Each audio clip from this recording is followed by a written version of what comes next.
Dear Kate Osamor, Labour MP, thanks for joining us today. Thank you for having me. Thank you.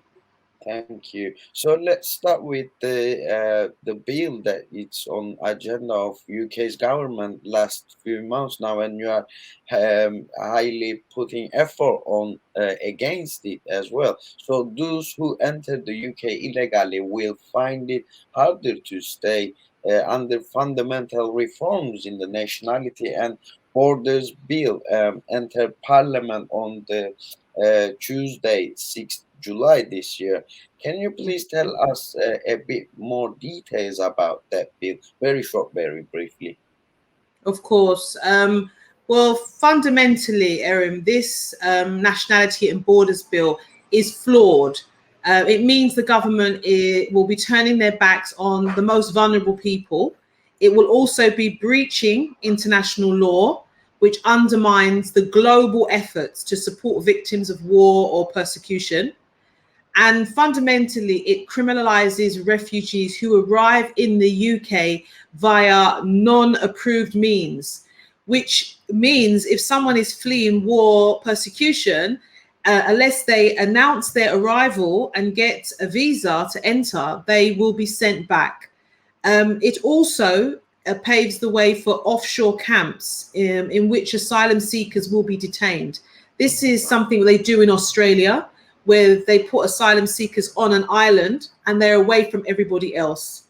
And it's a very difficult thing to talk about, because it means that we are now saying that if you need our help, we don't want to help you and we won't help you in the UK. And I'm against this, because that's not what we stand for. We are internationalists. We're here to support each other and show solidarity whenever we can.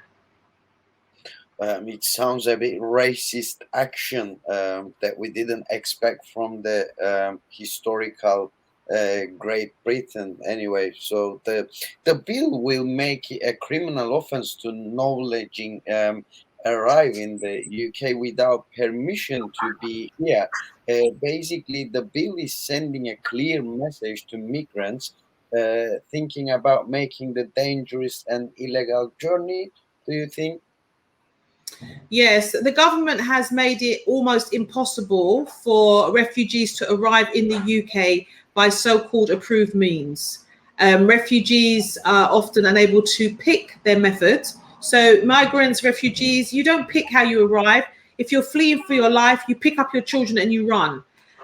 Creating it into a criminal offence for arriving in the UK without permission, the government are saying you're going to be breaking the law, which actually you won't be, because this is contrary to the UN Refugee Convention that states states shall not impose penalties on account of illegal entry or presence of refugees where their life or freedom was threatened. So this is against the UN Convention, which we have signed up for. So we must fight against this. Is this bill will affect the people who already living in UK without the paperwork? Well, many of the details of this bill haven't really been ironed out. And any individual who has concerns right now, they should seek immigration advice from a solicitor. I wouldn't wait for this bill to pass. However, it is likely that this bill will make it harder for people in the UK without papers to successfully apply for asylum, and could make it easier for the government to eventually deport them. So I would suggest to anybody who hasn't got their papers right now to get legal advice quickly. While they changing the Nationality and Border Bill, will they place any support for the people under human rights, such as easy to reach lawyers, healthcare, right accommodations, and other supports as well? Well, this bill will increase the number of people who have no access to basic healthcare, accommodation, and other forms of support. And the bill will demonize, criminalize, and impose suffering on those seeking asylum.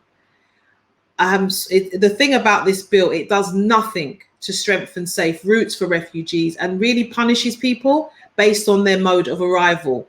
So what I would say about this bill is that it's only going to increase traumatization, and it's only going to support those people who are against refugees. Yeah. What do you consider to be the significance of the HDP in Turkey? The HDP is also under attack on various fronts. Why do you think is this hatred?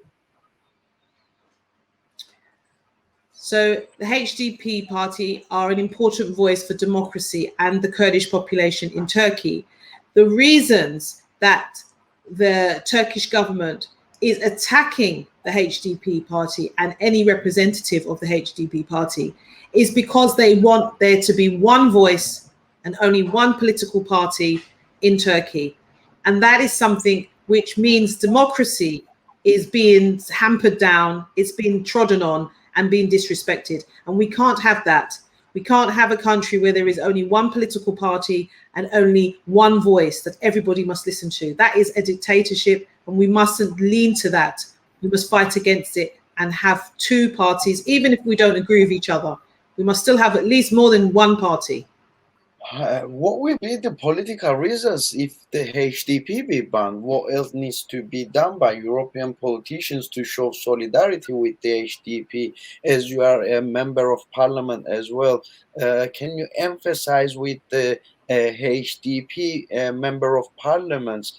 Banning the HDP would be an attempt to silence voices critical of the government in Turkey. I'm concerned as a parliamentarian that if the HDP is banned, it will be harder for those who reject the government's attack on democracy to voice their concerns, and there will be a lack of representation for the Kurdish minority in Turkey.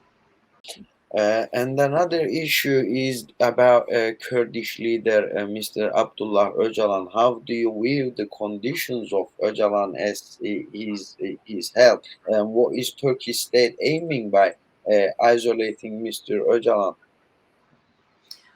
Mr. Öcalan now is a very elderly man, and I think it's time that we sit down and we look at all sides and we think of people's health, human rights, and we separate what we believe as somebody who is banned and we shouldn't be talking about as opposed to a man who is now an elderly man who we should be listening to in his later years. During the peace negotiations between the Kurdish movement and Turkish state, talks were held together with Öcalan on İmralı Island. What do you think is the importance of Öcalan for a peaceful resolution of the Kurdish question? What we have to realize at this point is that Kurdish people are still being treated in a way where their human rights, democracy, fundamental movement up and down the country in Turkey has been hampered because they are seen as a group of people who should not have a voice in Turkey. And a lot of people, a lot of Kurdish people support Öcalan. So if they are still feeling that their voice is not being heard, and somebody who stood up for them, whether the state agrees with him or doesn't agree with him, the same reasons that he stood up are still there. So we need to look at how we can find peace so that the modern day Kurdish person can move around freely, can vote for the party they want to vote for, and not feel that they're being oppressed.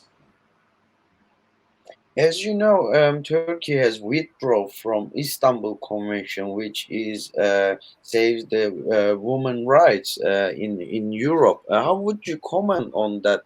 As Britain is not a part of that as well.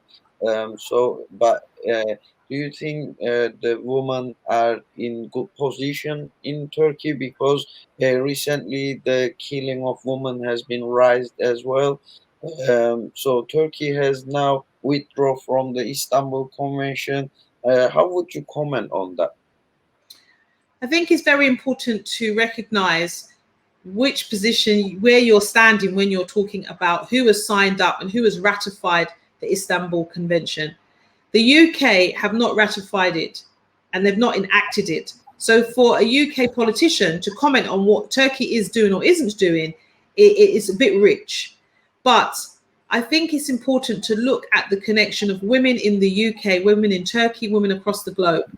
Women's rights, wherever they are, if they are being infringed upon, we must stand up in solidarity. So whether or not you have signed the Istanbul Convention, if women are still not getting equal pay, if there is not enough women politicians, if there isn't many women in senior positions across the globe, whatever profession we're talking about, then this convention still has a lot of work to do, because lots of countries have signed it, lots of countries have ratified it, but women's rights across the globe is still seen, they are still seen as second-class citizens, and we need to fight against that. As well as, last few days, the racist attacks against Kurdish people living in the capitals of Turkey has been raised, and also the Turkish president's speeches are making the far right people to attack to the Kurdish people as a racist attacks are rising up. How would you comment on that? What is your message about this? What we have to realize is that Erdogan is not acting in a vacuum. Across the globe, we are seeing more and more leaders who are bringing forward policies which are attracting and fanning the flames of racist and the far right. And we're seeing that here in the UK as well. I stand against anybody that is inciting violence against any minority group. And I think it's about time that global leaders got together and started to alienate those leaders who are fanning those flames instead of being silent. Because if you're silent, then you're complicit, and we need to stop that. Unfortunately, what we're seeing in Turkey is a knock-on effect of silence from other leaders, and also minority groups not having the rights that they should have at home, domestically as well. So it's a combination of international eyes turning away and domestic rights of the minority groups being tampered with and being disrespected. Dear Kate Osamor, Labour MP, thanks for joining us. Thank you for your valuable comments today. Thank you for having me. It's good to see you. Thank you.